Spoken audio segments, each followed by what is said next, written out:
मैं दुनिया में उन बदकिस्मत लड़कियों में से एक थी जिनके वालिदैन बचपन में ही वफात पा गए थे और जो अपने मुमानी के रहमो करम पर थी। मामू भी कुछ खास मेहरबान नहीं थे, लेकिन कभी कभी ख्याल रख लेते थे। अपनी बेटियों को मुझसे ज़्यादा मोहब्बत देते। मामू की ज़िंदगी ज़्यादा नहीं थी, इसलिए वो भी क़ज़ा इलाही से जा मिले। मामू का दुनिया से जाना था कि मुमानी ने अपना असल रंग दिखा दिया। मेहरबान तो वो पहले भी नहीं थी, लेकिन जो थोड़ा बहुत लिहाज मामू का कर लेती थी वो लिहाज ख़त्म हो गया। तो इन्होंने मुझ पर जुल्म के पहाड़ तोड़ दिए। घर की मुलाजिमा को निकाल कर तमाम घर की जिम्मेदारी मेरे सर डाल दी। हालांकि मेरी उम्र उस वक्त सिर्फ 18 साल थी। मरते क्या न करते मैं बेसहारा लड़की, जैसा मुमानी ने कहा मैंने वैसा ही किया। मुमानी का 35 साला बेटा मुझ पर फरेफ्ता हो गया। मुमानी से ये बात कहाँ बर्दाश्त होती कि जिस लड़की से वो बचपन से नफरत करती आ रही थी वही उनकी बहू बन जाए। अपने शानदार बेटे के लिए मुमानी न जाने कितने सपने सजाए हुए थी। वो अपने बेटे के लिए कोई डॉक्टर बहू लाना चाहती थी, किसी ऊंचे ख़ानदान से, और मैं तो एक गरीब लड़की थी जिसके वालिदैन भी नहीं थे और जिसको जहेज़ के नाम पर कुछ मिलना भी नहीं था। एक वाहिद खूबी जो मेरे पास थी वो मेरा हुस्न था। मैं इंतहाई हसीन थी, इतनी ज़्यादा हसीन कि जब आईने में अपने आप को देखती तो हैरान हो जाती। क्या वाकई ये मैं हूँ? ये मेरी सूरत, ये मेरा चेहरा, मेरी आंखें हैं, ये मेरे होंठ हैं। मैं अपने चेहरे पर हाथ रखकर अपने हुस्न को देखती रहती, लेकिन मेरा हुस्न किचन और घर की नज़र हो गया। मुमानी का बेटा मजीद मेरे हुस्न का दीवाना हो गया। उसने मुमानी से कहा कि शादी करेगा तो मुझसे, वरना किसी से नहीं। 2 साल मुमानी का बेटा बजिद रहा और सारा मलबा मुझ पर आन गिरा कि मैंने उनके बेटे को फांसा है। मैं हर वक्त डरी सहमी रहती, दुआ करती कि जल्दी मेरी शादी हो जाए तो मैं इस अजाब से निकलूं। मैं हरगिज़ मुमानी के बेटे से शादी नहीं करना चाहती थी, क्योंकि मुमानी के बेटे से शादी करने का मतलब था एक बार फिर से उसी जहन्नुम में ज़िंदगी गुजारना जो मैं बिल्कुल भी नहीं चाहती थी।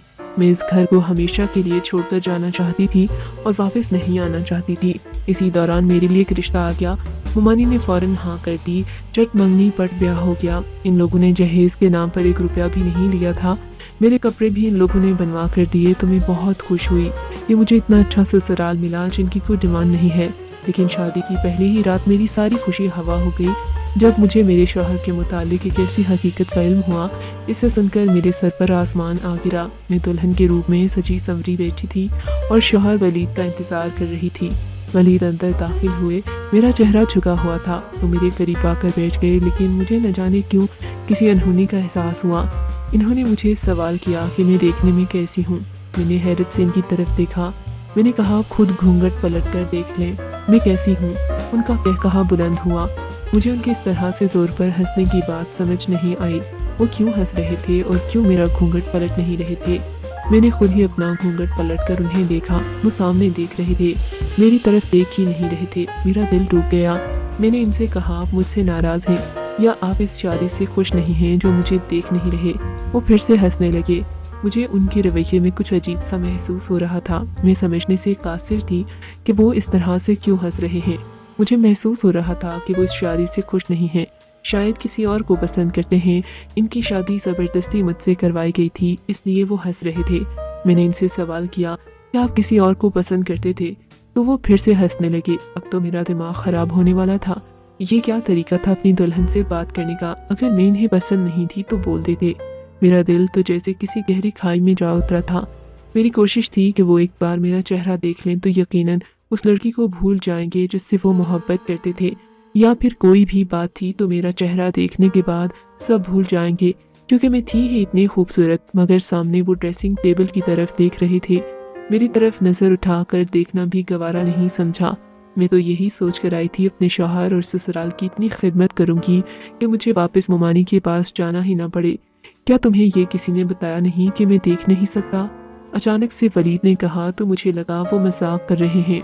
मैं हैरत से उन्हें देखने लगी। फिर मैंने कहा वलीद, ये मजाक का वक्त नहीं है, मुझे इस किस्म का मजाक पसंद नहीं। आपके मुतालिक तो मैं इस तरह की बात बर्दाश्त नहीं कर सकती। अल्लाह आपकी आंखों का नूर सलामत रखे। आपकी मोहब्बत तो मेरे लिए इबादत जैसी है। मैंने फर्माबरदार और बवफा बीवी की तरह इनसे कहा तो वो फिर से हंसने लगे।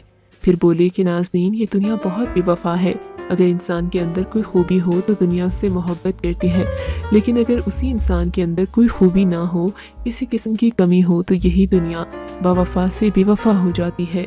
उस वक्त तो मेरी मोहब्बत को इबादत का दर्जा देना चाह रही थी। लेकिन मैं तुम्हें बता दूं कि मैं तुम्हारी मोहब्बत के लायक नहीं हूँ, क्योंकि मैं एक अंधा शख्स हूँ। मैंने सबसे सुन रखा है कि तुम बहुत हसीन हो, लेकिन अफसोस कि मैं तुम्हारे हुस्न को देख नहीं सकता। वलीद बोलते जा रहे थे, लेकिन मुझे अभी भी महसूस हो रहा था कि वो मजाक कर रहे हैं। मुझे इनके इस तरह मजाक करने पर गुस्सा आ रहा था, लेकिन थोड़ी ही देर के बाद मुझे अंदाज़ा हो गया कि ये बात मजाक नहीं बल्कि एक तल्ख हकीकत थी। मैं फटी आंखों से अपने शौहर को देख रही थी। मेरे सपनों का महल एक पल में ज़मीन बोस हो गया। मैं क्या सोचकर यहाँ आई थी और यहाँ इस इंसान के आसरे पर आई थी। वो इंसान तो देख ही नहीं सकता, और जो देख ही नहीं सकता वो मेरा सहारा कैसे बन सकता है। उसे तो खुद चलने के लिए सहारे की ज़रूरत थी। मेरे साथ धोखा हुआ था और बहुत बड़ा धोखा हुआ था। ये धोखा मेरी मुमानी और मेरे ससुराल वालों ने किया था। मेरा गुस्से से बुरा हाल हो गया। मैं एकदम से उठ खड़ी हुई। आप लोगों को शर्म नहीं आई ये गरीब मिस्कीन यतीम लड़की के साथ इतना बड़ा धोखा करते? मैंने गुस्से से कहा तो वलीद बोले, तुम्हारी मुमानी को पता था कि मैं देख नहीं सकता। इन्होंने तुम्हें नहीं बताया, इसमें हमारा कसूर नहीं है। तुम्हारे साथ धोखा मैंने नहीं, तुम्हारी मुमानी ने किया है। इन्होंने मुझसे कहा था कि उन्होंने तुम्हें बताया है कि मैं देख नहीं सकता और तुम राजी हो। वलीद ने कहा तो मुझे गुस्सा आ गया। मैंने कहा मैं राजी हूँ? क्या मैं राजी हो सकती हूँ एक ऐसे इंसान से शादी करने पर जो देख ही नहीं सकता? या खुदाया, मैं कहाँ जाऊँ? मैं तो अपनी तमाम किश्तियाँ जलाकर यहाँ आई थी। अब मेरे पास वापस जाने का कोई रास्ता नहीं। मैंने यही सोचा था कि उस जहन्नुम में दोबारा नहीं जाऊंगी। अब मैं कहाँ जाऊँ? मैं जोर जोर से कहते हुए रोने लगी। वलीद चुपचाप अपने बिस्तर पर सो गए। इन्होंने मजीद मुझसे कोई बात नहीं की। वो जल्द ही नींद की आगोश में चले गए। मैं हैरान परेशान जागती रही। रात के न जाने कौन से पहर मेरी आंख लग गई, मुझे मालूम नहीं हुआ। मेरी आंख खुली तो वलीद सो रहे थे। मेरे जागने की आवाज़ पर वो भी जाग गए थे। इन्होंने सहारा तलाश किया, लेकिन मैं इतने गुस्से में थी कि मैंने इन्हें सहारा देना भी ज़रूरी नहीं समझा कि मुझसे पहले भी तो अपने काम किया करते थे।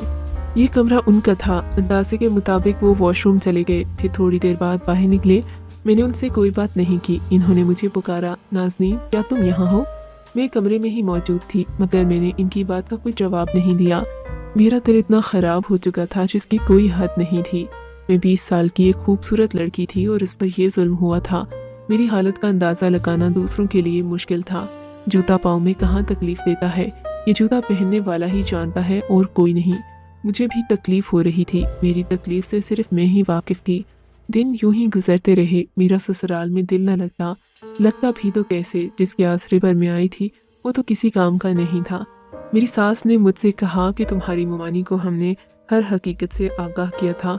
इन्होंने कहा कि तुम राजी हो। इंसानी हमदर्दी की खातिर वलीद से शादी करना चाहती थी। मुझे वारिस चाहिए था। अब मुझे तुम वारिस दोगी। अपनी सास से बात करने के बाद मुझे एहसास हो गया कि मेरे ससुराल वालों का कोई कसूर नहीं है। इन्होंने मेरी मुमानी को अंधेरे में नहीं रखा, लेकिन मेरी मुमानी ने मुझे अंधेरे में रखा। तो क्या ज़रूरत थी आपको अपने अंधे बेटे की शादी करने की? मैंने गुस्से से अपनी सास को कहा। इन्होंने कहा तो मुझे भी गुस्सा आ गया। मैंने कहा अंधे को अंधा ना कहूँ तो और क्या कहूँ? मैं ऐसी पत्थर दिल और बेहिस लड़की हरगिज़ नहीं थी, लेकिन हालात और वाक़यात ने मुझे पत्थर दिल और बेहिस बना दिया। पहले तो मुमानी के रवैये ने मुझे पत्थर बना दिया, अब शादी के बाद मिलने वाले इस धोखे ने मुझे बेहिस बना दिया था। दूसरों के जज्बात और एहसासात की मुझे कोई फिक्र नहीं थी। मेरे जज्बात चकनाचूर हो गए थे। मैं बुरे तरीके से टूट गई थी और मेरी समझ में नहीं आ रहा था कि मैं क्या करूं। फिर भी मैंने बहुत कोशिश की दिल लगाने की, लेकिन मेरा दिल नहीं लगता था। मैं चाहती थी मेरे हुस्न को सराहा जाए, मेरी तारीफ की जाए, मुझे मेरा हक मिले। अब मैं हर वक्त रोती रहती थी। वलीद बंद कमरे में मेरी सुस्कियाँ सुनते, मुझे चुप करवाने की कोशिश करते, लेकिन मुझे इनका वजूद ही अपने सामने बर्दाश्त नहीं हो रहा था। न जाने मुझे क्या हो गया था, मेरी शख्सियत मनफी हो गई थी। इसी दौरान वलीद ने कहा वो शहर से कहीं दूर जा रहे हैं, वापसी पर उन्हें देर हो जाएगी। ड्राइवर के साथ जाते और ड्राइवर के साथ आते। वो चले गए तो मैंने सुकून का सांस लिया। मैं काम वगैरह भी कुछ नहीं कर रही थी क्योंकि मुझे बहुत गुस्सा था। सारा काम नौकरानी करती, यहाँ पर हर सहूलत थी। नहीं थी तो बस मेरे दिल की खुशी नहीं थी। आधी रात को प्यास की शिद्दत से मेरी आंख खुली। मैं उठकर किचन में आई, पानी पीने लगी कि अचानक से पीछे से किसी ने मेरे मुंह पर हाथ रख दिया ताकि मैं चीख न सकूं। तुम बहुत खूबसूरत हो। मैंने जब से तुम्हारे हुस्न को देखा है तब से तुम्हारा दीवाना हो गया हूँ।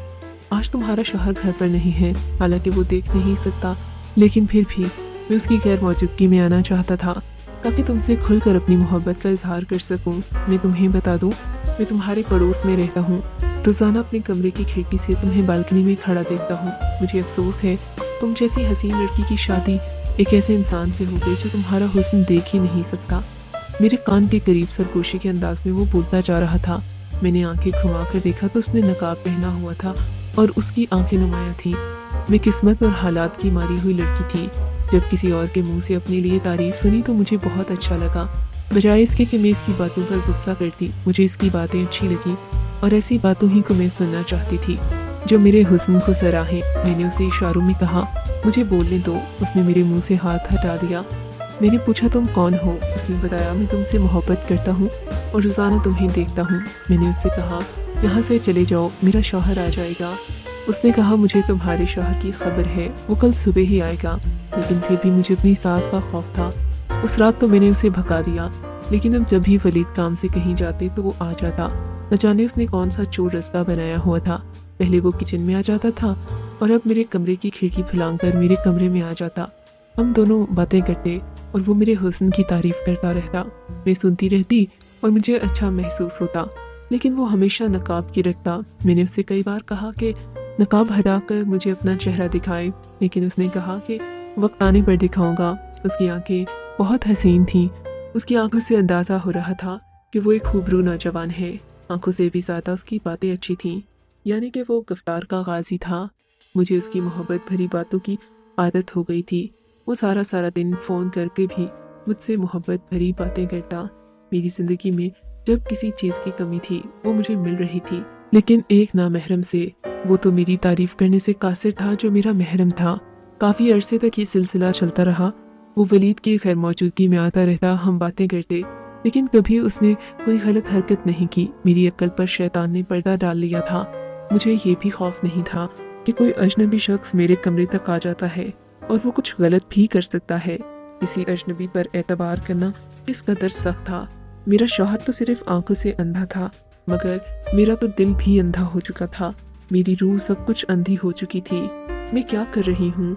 मुझे नजर नहीं आ रहा था कि मैं कितना गलत कर रही थी। मुझे एहसास नहीं था, लेकिन मैं ये सब क्यों कर रही थी? मैंने कभी खुद से सवाल नहीं किया। एक रात हम बातें कर रहे थे कि वलीद की कॉल आई कि वो पहुंचने वाला है। मैं हैरान हो गई कि वो अचानक से कैसे आ गया। मैंने उससे कहा कि वो कहीं छुप जाए, क्योंकि वलीद की गाड़ी की आवाज़ सुनाई दी और वो अंदर दाखिल हो चुका था। उसने कहा, मुझे छुपने की क्या ज़रूरत है, तुम्हारा शौहर तो देख ही नहीं सकता। ये सोचकर मुझे भी हंसी आ गई। मैंने कहा, वाकई जब वो देख ही नहीं सकता तो क्या ज़रूरत है। फिर उसने कहा कि मैं जा रहा हूँ और वो चला गया। थोड़ी देर बाद वलीद अंदर आए। मैंने कोई बात नहीं की। इन्होंने सलाम किया, मैंने जवाब दिया और सोने के लिए लेट गई। मैंने लाइट ऑफ की और मुतमईन होकर आंखें बंद की। सोने की कोशिश करने लगी, लेकिन मैंने महसूस किया कि वलीद सोए नहीं थे, वो बैठे हुए थे। फिर अचानक से बोल पड़े, नाज़नीन, तुम्हें मालूम है मेरे वालिद भी अंधे थे और मेरी माँ बेहद हसीन थी।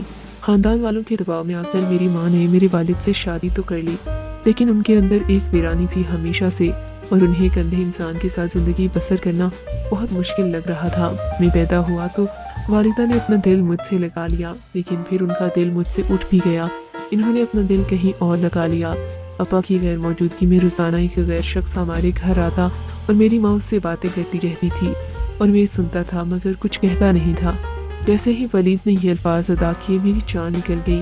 ये तो मेरी ही कहानी थी जो मुझे सुनाई जा रही थी, यानी मेरी सास के साथ भी यही जुल्म हुआ और मेरी सास ने वही जुल्म मेरे साथ दोहराया। न जाने क्यों मुझे एहसास हुआ कि मेरी सास ने अपनी महरूमी का बदला मुझसे लिया। वलीद ने फिर बोलना शुरू किया तो मैं हमतन गोश हो गई, लेकिन मुझे किसी किस्म का खौफ नहीं था। मेरा बचपन ख़त्म हो गया, यहाँ तक कि मेरा लड़कपन और फिर जवानी आ गई। वो शख्स न जाने कहाँ चला गया था। फिर मैं और मेरी माँ थे, और मेरी माँ ने दूसरा बच्चा पैदा करने की जहमत नहीं की। मेरे वालिद इस दुनिया से रुखसत हो गए। सारी ज़िंदगी मेरे वालिद को पता न चल सका कि उनकी गैर मौजूदगी में कोई उनके घर आता है और उनकी बीवी से बातें करता है। फिर मेरी माँ इतनी ठीक बन गई कि उन्हें वालिद की मौजूदगी और गैर मौजूदगी से कोई फ़र्क नहीं पड़ता। मेरे वालिद के सामने वो शख्स हमारे घर आता, मेरी माँ उसे दूसरे कमरे में ले जाती और उनकी बातों की आवाज़ मुझे आती। इस अरसे में मुझे मालूम हो गया था कि वो मेरी माँ का कोई कज़िन था जो उनसे बेहद मोहब्बत करता। मुझे अपने वालिद का दुख होता میں نے انہیں کچھ نہیں بتایا۔ تم جانتی ہو میں پیدائشی اندھا نہیں تھا، میں بچپن میں دیکھ سکتا تھا، پھر اپنی ماں کی حرکات و سکنات دیکھتا رہتا۔ اپنی آنکھوں سے آہستہ آہستہ میری بینائی جاتی رہی، کیونکہ یہ اندھا پن میرے باپ کی طرف سے مجھے وراثت میں ملا تھا۔ میں نے لڑکپن کو پہنچا تو بالکل اندھا ہو چکا تھا۔ مجھے خوشی تھی کہ میں اب دیکھ نہیں سکتا کہ میری ماں کیا کرتی ہے۔ پھر مجھے احساس ہوا کہ مجھے یہ سب نہیں کرنا چاہیے، دوسروں کی خاطر اپنی زندگی برباد نہیں کرنی چاہیے۔ اس لیے میں نے اپنا علاج شروع کیا۔ اور نازنین، شادی کی رات جب میں نے تمہیں دیکھا تو تمہارے حسن کو دیکھ کر حیران رہ گیا۔ ولید کہتے کہتے خاموش ہو گئے اور ان کی بات سن کر میرے 14 طبق روشن ہو گئے۔ وہ تو اندھے تھے، پھر انہوں نے میرا حسن کیسے دیکھ لیا؟ میں ایک جھٹکے سے اٹھ بیٹھی اور اندھیرے میں ان کے وجود کو دیکھتی رہی، جو سائے کی طرح نظر آ رہا تھا۔ آپ نے کیسے مجھے محسوس کیا؟ آپ تو دیکھ نہیں سکتے۔ مجھے اپنی آواز کسی کھائی سے آتی محسوس ہو رہی تھی۔ میرا دل ٹوٹ گیا۔ وہ یہ کیا کہہ رہے تھے؟ وہ دیکھ سکتے تھے یا پھر وہ کوئی مذاق کر رہے تھے جو میرے ساتھ ہو رہا تھا؟ میں نے لڑکپن کے بعد اپنی آنکھوں کا علاج شروع کیا۔ میرے ساتھ زیادہ مسئلہ نہیں تھا، تھوڑے سے علاج میں ہی آپریشن کے ذریعے میری بینائی واپس آ گئی اور وہ سب کچھ میں دیکھ سکتا تھا۔ اس وقت میری ماں نے میری شادی کا فیصلہ کیا۔ میں نے خاموشی سے ان کا فیصلہ قبول کر لیا۔ تمہاری تصویر مجھے میری ماں نے دکھائی، کیونکہ وہ مجھے اب تک اندھا سمجھتی تھی۔ میں نے ان سے کچھ کہا بھی نہیں، میرا دل تو ان سے اٹھ چکا تھا۔ جب ہماری شادی ہوئی تو میں دیکھ سکتا تھا، میں نے تمہیں دیکھا تھا، لیکن میں یہ دیکھنا چاہتا تھا کہ تم کس طرح کی بیوی ثابت ہوتی ہو، بے وفا ہو کر میرے اندھے پن کا یا پھر میرا سہارا بنتی ہو۔ لیکن مجھے تمہارا رویہ دیکھ کر بہت افسوس ہوا۔ میں نے تمہیں چھوڑنے کا فیصلہ کر لیا تھا۔ تمہارے سامنے اندھے پن کا ناٹک میں نے صرف ایک ہی مہینہ کیا اور ایک مہینے میں تم نے مجھے چھوڑ کر اپنا ایک عاشق بھی بنا لیا۔ ولید کی بات سن کر میرے تو سر پر آسمان آ گرا، میرے پاؤں تلے سے زمین سرک گئی۔ نازنین، وہ نقاب پوش کوئی اور نہیں، میں ہی تھا۔ ان کی بات سن کر مجھ پر غشی طاری ہونے لگی۔ میرے ساتھ کیا ہو رہا تھا مجھے سمجھ نہیں آ رہا تھا۔ میں اپنی قسمت پر کیسے ماتم کروں؟ آپ نے یہ سب میرے ساتھ کیوں کیا؟ میں نے ہمت کر کے ولید سے سوال کیا۔ ولید نے اٹھ کر کمرے کی لائٹ آن کر دی، وہی نقاب دراز سے نکالا، اپنے چہرے پر پہن لیا۔ میں نے دیکھا یہ وہی شخص ہے جو مجھ سے ملنے آتا تھا۔ میں نے اپنے شوہر سے اس قدر نفرت میں مبتلا ہو گئی تھی کہ کبھی غور نہیں کیا کہ آنکھیں میرے شوہر کی آنکھیں جنہیں میں دیکھتی ہوں نقاب کے پیچھے۔ نازنین، اگر میں شادی کے بعد اندھا ہو جاتا کسی حادثے میں تو کیا تم کسی اور سے روابط استوار کر لیتی؟ ولید کے سوال نے مجھے شرمندہ کر دیا۔ میرے پاس بولنے کی ہمت نہیں تھی۔ میرا دل کر رہا تھا زمین پھٹ جائے اور میں اس میں سما جاؤں۔ مجھے اس نقاب پوش سے محبت ہو گئی تھی اور پھر وہ میرا شوہر ہی تھا۔ اب میں کہاں جاؤں؟ میں تم سے ناراض نہیں ہوں۔ میں حالات کا مارا ہوا انسان تھا جس نے اپنی ماں کی بے وفائی دیکھی تھی اور میں اس کی سزا ایک معصوم لڑکی کو دینا چاہ رہا تھا، اسے آزما کر۔ لیکن آج مجھے احساس ہو رہا ہے کہ میں نے غلط کیا۔ میں تمہیں معاف کرتا ہوں کیونکہ میں تمہارے کردار کو جان گیا ہوں۔ تم نے ایک اجنبی سے صرف باتیں کی، اپنی حدود کا خیال رکھا، تمہارے احساسات و جذبات میں پاکیزگی میں نے تنہائی میں دیکھ لی تھی۔ مجھے احساس ہو گیا کہ تمہیں صرف محبت بھری باتوں کی ضرورت تھی، تمہارے اندر کوئی برائی نہیں تھی، ایک احساس سے کمتری تھا اور بس۔ نازنین، میں تمہیں کیا خاک معاف کروں گا، بلکہ میں تو اس قابل نہیں کہ تمہیں معاف کر سکوں۔ مجھ میں ہمت نہیں کہ میں تم سے معافی مانگوں۔ ہو سکے تو مجھے معاف کر دو۔ غلط تم نے نہیں بلکہ میں غلط ہوں۔ میں نے تمہارے ساتھ غلط کیا، تمہیں آزمائش میں ڈال کر، کسی اور کی سزا تمہیں دے کر۔ ولید نے کہا تو میں نے روتے ہوئے ان سے معافی مانگی۔ میں نے انہیں معاف کر دیا، وہ بھی مجھے معاف کر دیں۔ ہم انسان خطا کے پتلے ہیں، غلطی سے پاک صرف خدا کی ذات ہے۔ مجھے احساس ہو رہا تھا کہ ولید اندھے نہیں تھے، اندھی میں تھی۔ آج خدا نے ولید کے ساتھ مجھے بھی بینائی عطا کر دی تھی، میں اس کی شکر گزار تھی۔ اس رات ہم دونوں نے مل کر خوشگوار ازدواجی زندگی کی بنیاد رکھی اور ہم بہت خوش تھے۔ سچ کہتے ہیں خدا کے گھر دیر ہے۔